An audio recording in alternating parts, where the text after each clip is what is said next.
Selamat sore, kembali lagi dalam acara podcast Aksi Nyata Hashtag dari Kamu untuk Indonesia. Kali ini bersama saya Fani Imaniar.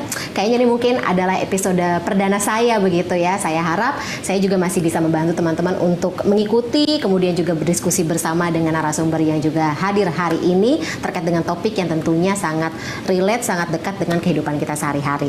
Nah, sebelum kita mulai, aku mau ngasih salam khas podcast ini dulu. Salam aksi nyata dari Kamu untuk Indonesia.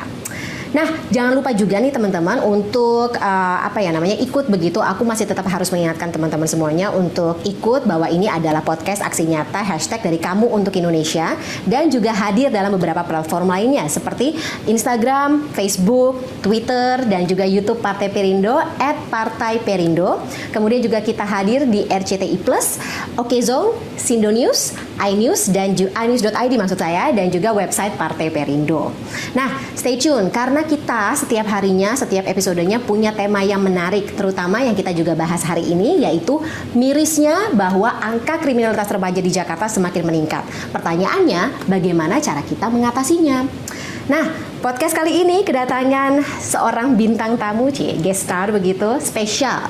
Beliau adalah bakal calon legislatif atau bacalek DPRD DKI Jakarta, Dapil 9 Partai Perindo, Bapak Johannes Herimanto, JES. Aku sapa terlebih dahulu.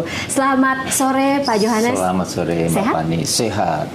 Thank God, semuanya harus sehat ya. Apalagi kalau mau menyapa masyarakat, ketemu sama masyarakat, harus sehat ya. Semakin sehat begitu. Nah, sebelum kita masuk Pak Johannes ke tema diskusi kita kali ini, mungkin kita bisa berkenalan. Pak Johannes bisa berkenalan semuanya ke teman-teman juga terkait dengan Sobat Aksinya tadi supaya bisa lebih mengenal begitu Bapak ya. Sekarang Bacalek Partai Perindo Dapil 9 untuk DPRD.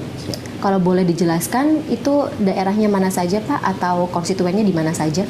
Baik, selamat sore.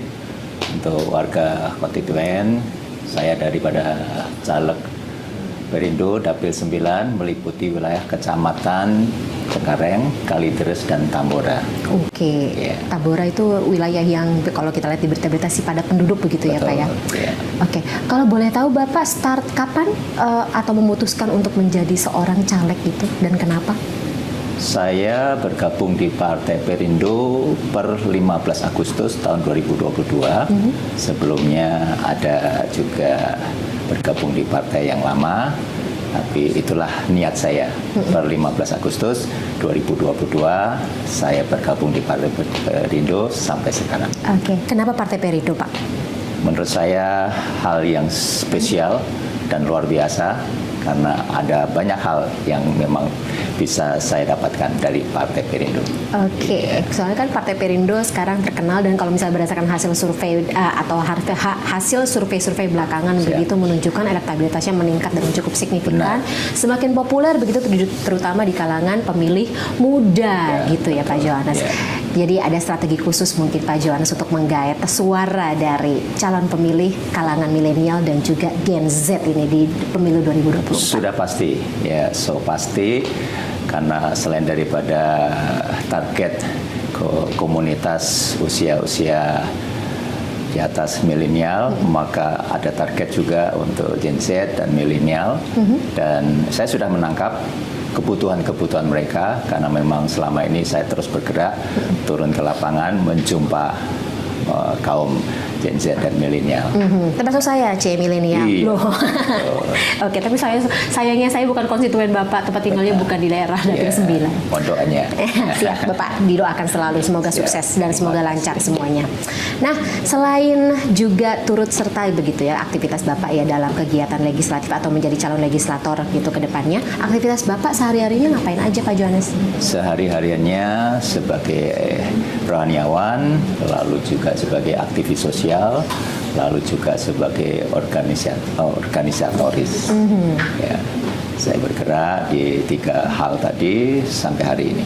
Oke, bagi waktunya nggak? Bagi waktunya repot, ya dengan hikmatnya dari Tuhan, prakteknya, realitanya bisa sampai saat ini. Baik-baik, puji Tuhan. Nah, berarti sekarang yang saya ingin tanya adalah yang Bapak bawa begitu, aspirasi, kemudian yang ingin Bapak perjuangkan gitu sebagai calon legislator dari DPRD nanti apa? Ya, terima kasih.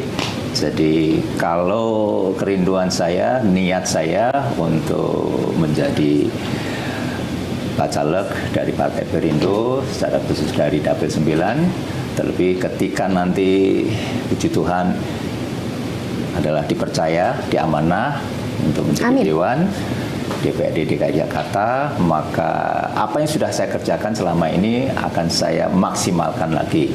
Karena semisal kalau saya peduli dengan anak berkebutuhan khusus, lalu saya peduli dengan anak-anak yang tidak dipedulikan oleh orang tua, bahkan sampai kepada kejiwaan mereka. Karena singkatnya saya pernah memandikan orang gila, ya sampai seperti itu kepedulian sosial saya.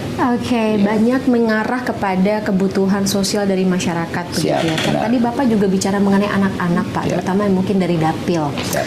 Kita bicara juga mengenai kasus-kasus yang meliputi anak-anak tersebut termasuk dengan kriminalitas. Kalau dari Dapil 9 dari daerah tepat atau konstituen Bapak sendiri, apakah cukup menjadi concern saat ini? Sangat konsen. Jadi karena memang belum lama, seminggu 2 minggu yang lalu juga memfasilitasi dan memberikan bantuan hukum untuk mereka-mereka yang karena kenakalan remaja tetapi tidak segera diantisipasi, maka mereka sempat berurusan dengan hukum. Oke, Dan anak-anak itu yang berusia kepedulian dengan saya. hukum ya. Oke, Bapak sempat ketemu Pak dengan mereka yang ya tidak hanya menjadi pelaku tapi juga korban begitu dari kenakalan Korban, remaja. bahkan sekarang saya ajak ya ada di tengah-tengah atau ada di ruangan kita. Oke, tapi nggak boleh masuk ya. Betul, Teman-teman. iya. Oke. Maksudnya sebuah realita yang saya lakukan. Soalnya kalau misalnya kita baca dari datanya begitu Pak Johannes ya, ada lebih dari 300 kasus kenakalan remaja teman-teman yang terjadi di berbagai lokasi di Jakarta ya. Ya bahkan di tahun 2022 ini sendiri Benar. begitu. Apalagi kalau kita menarik rekam jejaknya atau rekam historinya ke belakang lagi begitu. Kemudian kenakalan remaja ini tuh tidak hanya berurusan dengan ya nakal biasa begitu tanda kutip ya Pak Johannes, tapi juga kriminalitas. Tadi Bapak bilang mengenai anak-anak yang berurusan dengan hukum.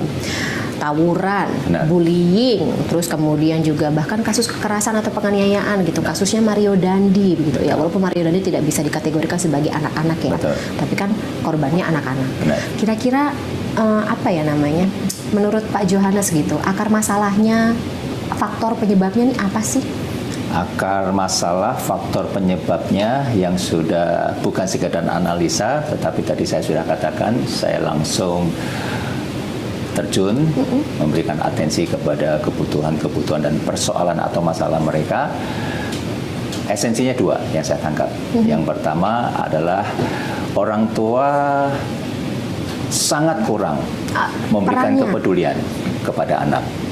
Ya, memberikan kepedulian kepada anak dalam hal edukasi, terlebih sekarang dengan pengaruh medsos yang luar biasa. Itu yang pertama.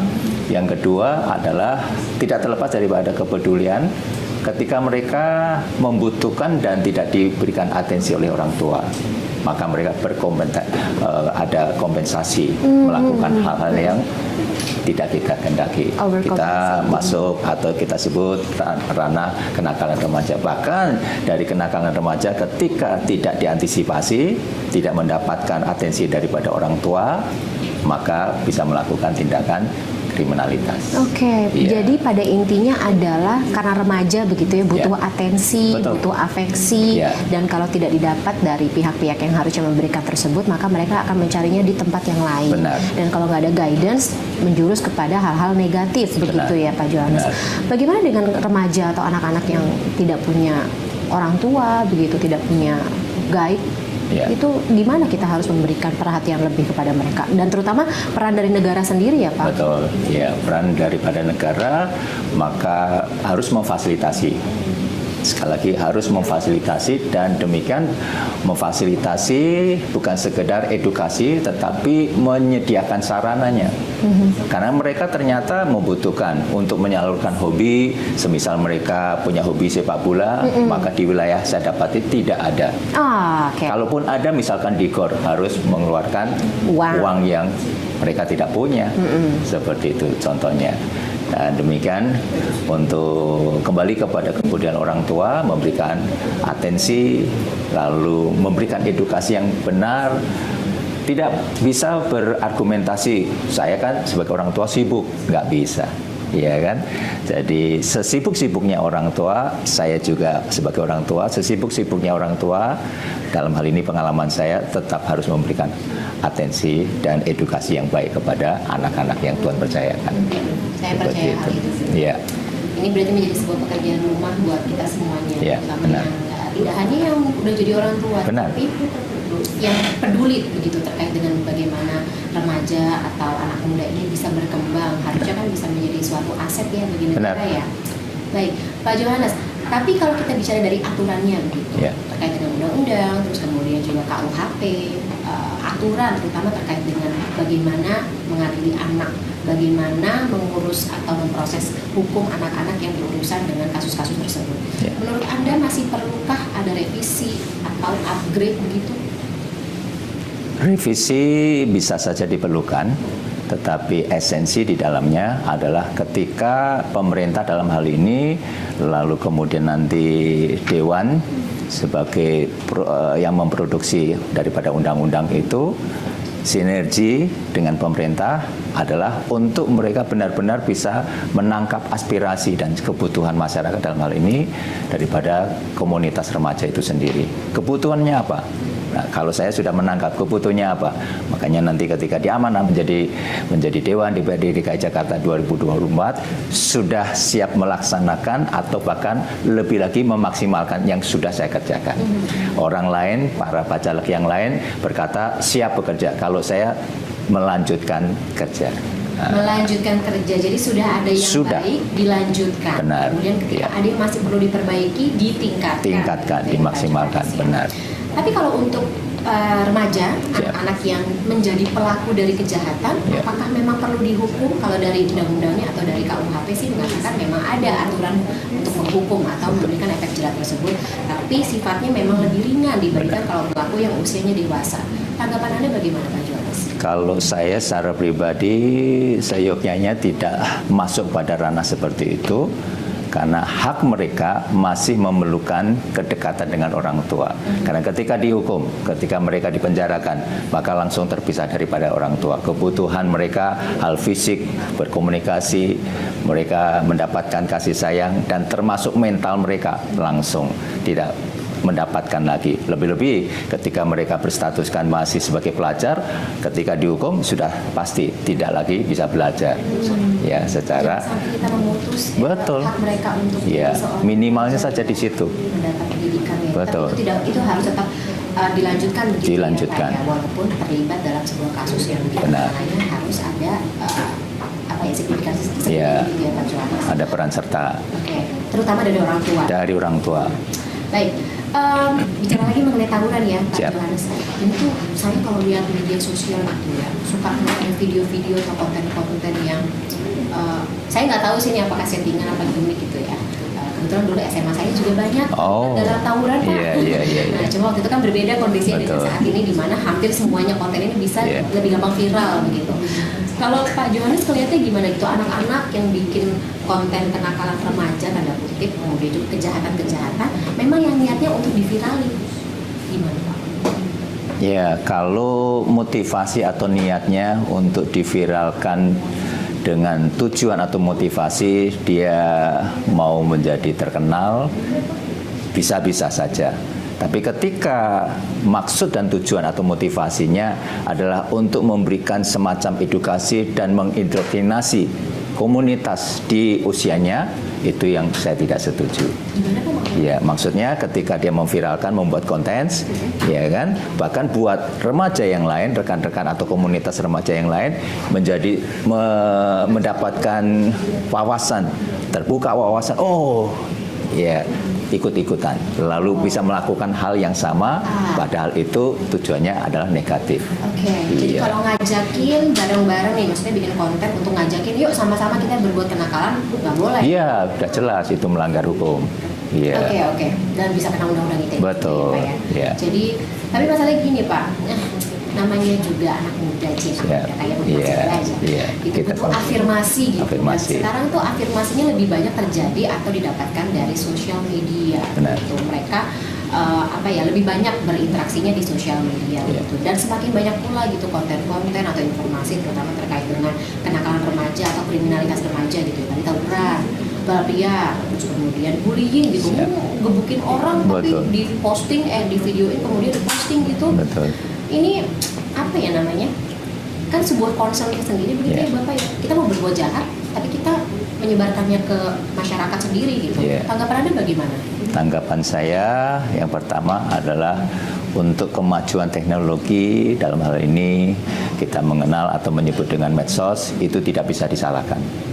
Ya, tetapi daripada yang diproduksi yang kita sudah dapatkan itulah respon daripada kita adalah mau tidak mau tetap kembali kepada kata edukasi, memberikan edukasi, lalu sebagai orang tua, lalu sebagai tokoh agama, lalu yang punya kapabilitas untuk bisa memberikan edukasi kepada anak-anak remaja itu sebuah kewajiban dan keharusan. Setuju Bapak? Iya, saya bagian daripada itu. Iya. Termasuk juga meminta partisipasi dong ya dari pemerintah. Benar, benar. Oke. Iya. Nah, apa yang harusnya diperbuat dan terutama juga belajar mengenai komunikasinya. Karena kayak berkomunikasi dengan milenial dan juga Gen Z anak-anak ini beda sama kita komunikasi sehari-hari. Seumuran kita. Betul, gitu. betul. Gimana caranya? Ya, saya belajar karena di usia saya tentu di usia saja saya komunikasi dengan anak-anak milenial dengan anak-anak Gen Z itu kan sudah berbeda. Ya, olehnya di usia saya maka terus belajar dan kemudian ya kita bisa kolaborasi, kita bisa sinergi mulai dari dengan pemerintah, dengan rekan-rekan tokoh agama dalam hal ini dengan keimanan masing-masing, lalu dengan tenaga pendidik. Ya, banyak unsur yang bisa kita sinergikan untuk kita bisa memberikan atensi kepada kebutuhan anak-anak remaja itu. Pelan-pelan, betul, kesabaran mutlak. Ya. Harus sabar. Harus sabar. Sama kita juga harus sabar. Benar. Ya. Kalau dari Partai Perindo sendiri bagaimana Pak? Apa peran yang bisa diberikan oleh Partai Perindo itu untuk mengatasi masalah ini? Baik. Karena saya sebagai Bacalek Perindo Dapil 9 sudah diumumkan nomor urut 7, maka saya sangat antusias sekali. Lalu dari antusias itu, sebagaimana yang sudah saya lakukan, saya memunculkan dengan kata habit. Habitnya saya memang adalah aktivis sosial. Habitnya saya karena memang rindu memberikan kontribusi kepada bangsa secara khusus untuk komunitas sebagaimana kebutuhan mereka itu. Komunitas apa saja Pak? Ya, komunitas mulai daripada kalau di usia saya memang komunitas lansia, tapi karena sekarang dibutuhkan untuk konsen kepada komunitas remaja, komunitas milenial, ya saya pasti konsen ke sana sebagai Bacalek Perindo. Iya. Oke. Ada karakteristik anak muda atau Gen Z juga begitu Pak ya. Mungkin ini juga pernah dibicarakan juga oleh kita begitu ya, yang lebih dewasa kebetulan lebih dulu gitu di dunia terkait dengan mereka tuh apa ya namanya ini kan lebih tastes gitu apa ya namanya kalau berkomunikasi kan ya sesuai dengan bahasa mereka sendiri gitu. Terus dikatakan mental health itu lebih penting begitu dibandingkan bagaimana apa yang kita bisa berikan gitu. Kemudian juga katanya mungkin sama orang tua, orang yang lebih tua tidak memiliki unggah-ungguh seperti zaman generasi Y dan juga X ke atas. Tanggapan Anda bagaimana Pak Johannes gitu selama berkomunikasi atau berinteraksi begitu dengan mereka, dengan Gen Z ini? Sebagai orang tua, kalau komunitas atau berstatuskan sebagai orang tua, maka belajar untuk mengerti keberadaan, mengerti kondisi mereka, mengerti kebutuhan mereka. Dan secara khusus kalau itu bicara komunikasi daripada orang tua dengan anak, baru 2 hari yang lalu saya membuat sebuah acara Duta Cinta Keluarga. Di dalamnya salah satunya acara adalah rekonsiliasi orang tua dengan anak, di mana kenakalan anak-anak remaja, kenakalan apa yang sudah dilakukan oleh mereka, termasuk sampai mereka yang memberontak, nggak taat lagi, nggak hormat sama orang tua. Saya membuat acara yaitu rekonsiliasi orang tua dengan anak, ada videonya, dan salah satunya saya bawa di ruangan ini ya, pada kesempatan yang akan datang. Dan itulah kepedulian saya. mungkin boleh diceritain Bapak gitu apa saja sih rekonsiliasi, maksudnya interaksi yang terbentuk gitu dari rekonsiliasi tersebut gitu. Saya mungkin bisa sedikit nebak-nebak dikit ya, ada air mata yang mungkin yang keluar begitu ya. Betul. Gimana Pak? Ya, jadi tim saya minta hadir juga, mereka juga sebagai pelaku aktivis sosial. Maka ketika 2 hari yang lalu itu kami mengadakan acara Duta Cinta Keluarga, di dalamnya salah satunya adalah selain daripada santunan anak yatim, anak kaum duafa, maka rekonsiliasi orang tua dengan anak. Kami arahkan membacakan ayat Al-Quran, membacakan ayat Alkitab sebagai dasar atau landasan rohani. Ketika setelah itu maka kami arahkan untuk mereka menyadari, ya, menyadari apa yang sudah mereka lakukan dengan kenakalannya itu bisa berdampak negatif, menyakiti hati orang tua, ya. Dan ketika kami mengarahkan lalu memberikan kesempatan untuk anak itu datang berlutut di hadapan orang tuanya, secara khusus ibunya, disitulah ada satu atmosfer yang enggak terbayangkan. Iya kan, sampai ya orang tua bisa meneteskan air mata, anak itu minta maaf, minta ampun kepada ibunya secara khusus, dan mengungkapkan janji untuk tidak mengulangi, untuk tidak melakukan hal yang sama. Bahkan di kesempatannya waktu itu tidak saya sangka besoknya pas ulang tahun ibunya dibuat surprise oleh anak itu, ya kan, nggak pernah dilakukan oleh anak itu terhadap orang tuanya, sehingga ibunya wah begitu terharu sekali, ya. Dan perilakunya juga sejak hari itu kami mendoakan, sejak hari itu juga ada perubahan, dan itulah kontribusi yang bisa saya lakukan. Jadi kontribusi yang sudah saya lakukan selama ini akan saya maksimalkan lagi. Yeah. Saya dengan nama Jones Rimanto disingkat Joher. Lalu prinsip apa yang saya lakukan adalah pelayan rakyat, saya singkat dengan Perak. Jadi Joher Perak. Joher Perak. Tapi saya boleh memanggilnya dengan Pak Joher kalau begitu ya? Karena singkatannya. Baik. Pak Joher, mungkin terakhir ketika nanti Bapak menjadi seorang legislator begitu ya, apakah tadi program rekonsiliasi keluarga akan terus dibawa dimasyarakatkan lebih lanjut, dan mungkin juga ada program-program lainnya begitu Pak, terutama terkait dengan bagaimana membangun, mengawal pertumbuhan dari para anak-anak dan juga remaja di Jakarta khususnya? Siap.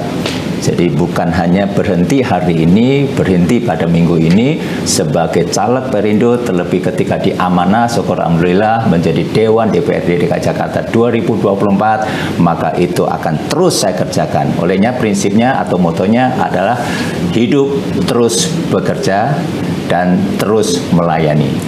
Sampai kapanpun ya Pak Joher? Sampai saya menghembuskan nafas terakhir. Wah. Amin, saya juga mau begitu Pak. Tetap aktif sampai nanti kita menghembuskan nafas. Baik.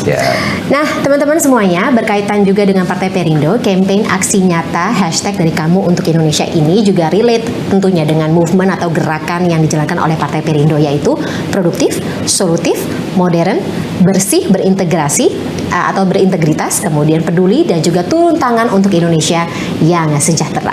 Nah, teman-teman yang juga ingin mendaftar sebagai anggota Partai Perindo juga bisa mengunjungi website www.partaiperindo.com atau klik bit.ly/member Partai Perindo. Nah, jangan lupa download juga aplikasi Partai Perindo di App Store dan juga Play Store, atau scan barcode yang teman-teman lihat di layar. Nah, saya sebelumnya mungkin ada sedikit closing statement dari Pak Joher begitu, untuk mengajak teman-teman terutama para pemilih yang akan menjadi calon pemilih muda gitu, untuk sama-sama bergerak bersama dengan Pak Joher membangun bangsa terutama untuk usia muda. Baik.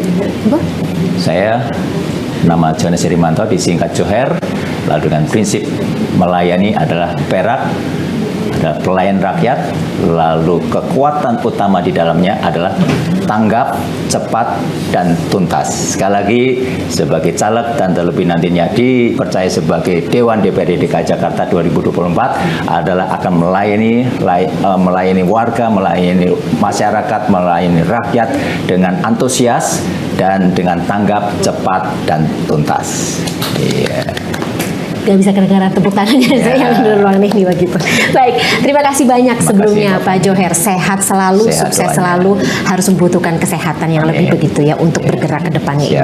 Pekerjaan rumah yang banyak begitu untuk dikerjakan Bapak dan juga kawan-kawan. Terima kasih banyak sekali lagi saya ucapkan untuk pemikiran dan juga sharingnya hari ini dalam episode aksi podcast nyata. dalam episode kali ini sangat inspiratif dan saya harap ini sukses karena concern anak-anak adalah concern kita semuanya ya Pak Joher. Dan ini tentunya juga tidak hanya mencerahkan tetapi mengajak kita semuanya untuk sama-sama bergerak. Terima kasih juga untuk Partai Perindo yang selalu bergerak begitu dengan aksi nyata ini. Semoga Partai Perindo juga semakin sukses dan juga maju terus terutama untuk Indonesia sejahtera. Salam aksi nyata, hashtag dari kamu untuk Indonesia. Saya Fani Imaniar dan kita akan jumpa lagi dalam episode aksi atau podcast aksi nyata berikutnya. Sampai jumpa. Marilah seluruh rakyat Indonesia, arahkan pandanganmu ke depan. Raihlah mimpimu bagi nusa bangsa, satukan tekad untuk masa depan. Pantang menyerah, itulah pedomanmu. Hentaskan kemiskinan cita-citamu, rintangan tak menggentarkan dirimu. Indonesia maju, sejahtera tujuanmu, nyalakan api semangat perjuangan.